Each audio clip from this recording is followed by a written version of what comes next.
Welcome to ProTools with Speech, an accessible guide to using ProTools with VoiceOver on the Mac. I'm Matt Demert. And I'm Rob Polivka.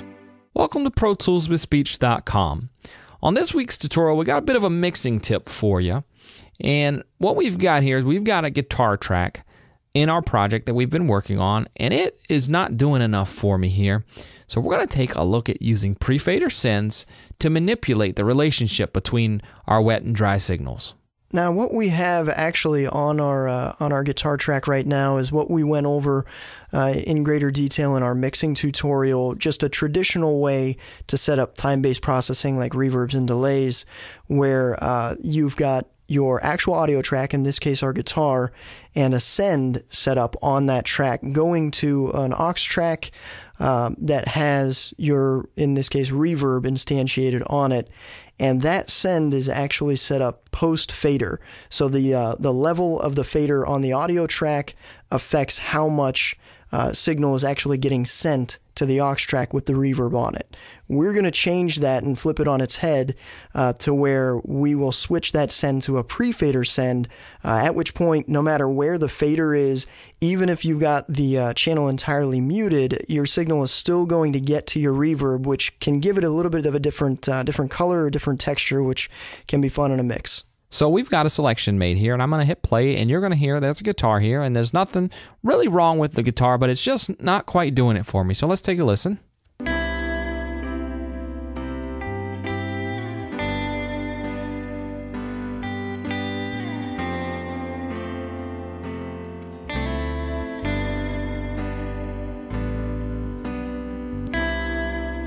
So real quick, where we're at right now, let's take a look at how our current audio track and our send are set up as post-fader.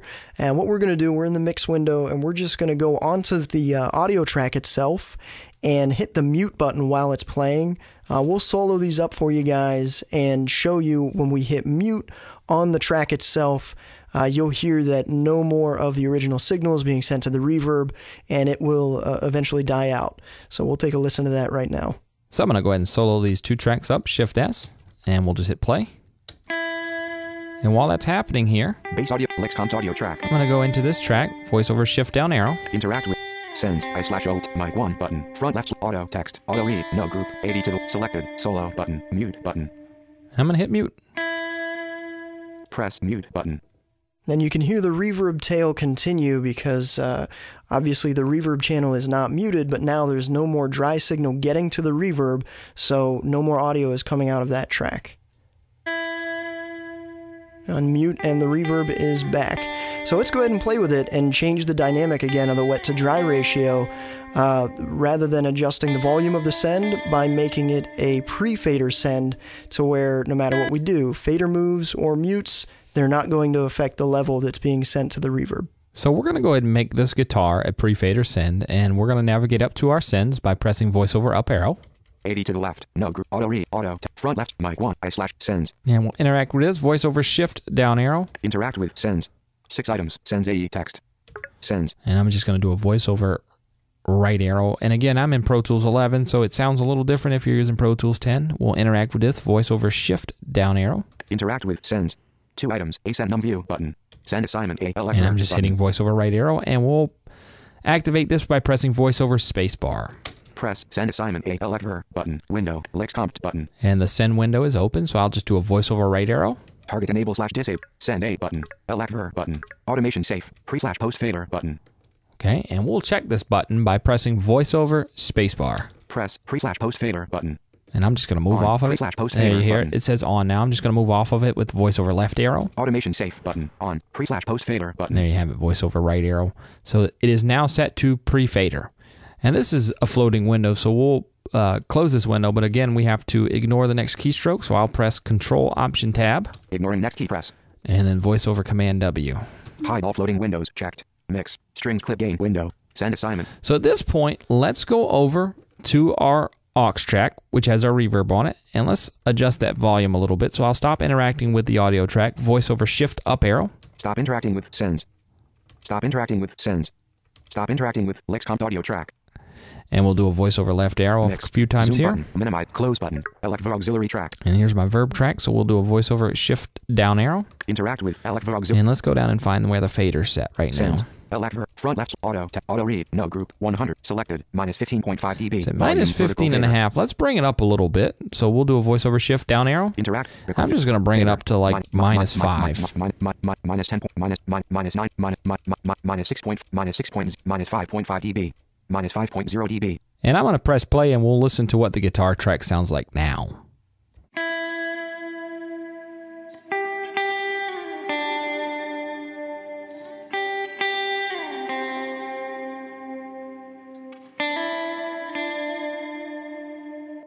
So let's really have some fun and pull down our dry signal on the fader on that channel strip, and you guys will hear that the reverb is going to stay just as strong, and we're going to sort of drown out our dry signal and give it a different feel. All right, we'll do a voiceover shift up arrow. Stop interacting with vertical fader. And we'll stop interacting again. Stop interacting with elect for auxiliary track. And I'm going to go back over to the licks track here. Minimize, zoom, mix, licks comp audio track. And we'll interact. Interact with licks comp audio track. And I'm just going to go down to our volume fader. Sends, mic, auto, no, 80, select, minus 8.6 dB, volume. And I'm actually going to turn my voiceover voice down a little bit here because what we're going to do is we're going to play this, and as it plays, I'm going to adjust this fader so that you can hear the difference. Intonation 30, volume 40%, 5%. So let's go ahead and interact with our volume fader, voiceover shift down arrow. Interact with vertical fader. And I'm going to go ahead and hit play. And we'll just start adjusting downward. Minus 10.6, minus 12, minus 18.1 dB. And you can hear our dry signals getting farther away from us. We've got a nice cavernous kind of reverb sound happening, obviously totally different from when we had it set up traditionally as a post-fader send.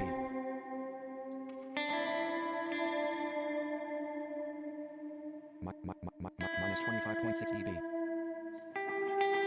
Let's go up here to our mute button, and I'm actually just going to mute the audio, so I'll stop interacting, voiceover shift up. Stop interacting with vertical fader. Selected, solo, mute. I'm just going to mute the audio from the audio track.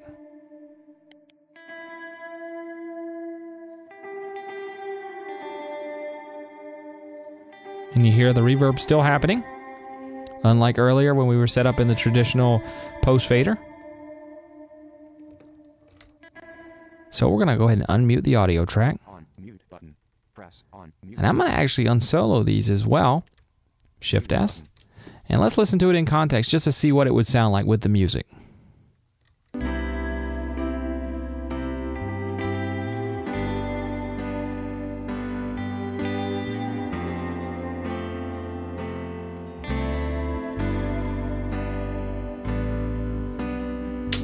So very interesting. Definitely gets out of the way of all the other instruments. A completely different feel once again from the traditional setup, and a lot of fun. If you guys are looking for something creative, something new to try out, hopefully this sparked a little bit of your creativity and you found it useful and helpful. And as always, let us know what you thought. Comments and feedback. Visit us at ProToolsWithSpeech.com and use the Contact Us form.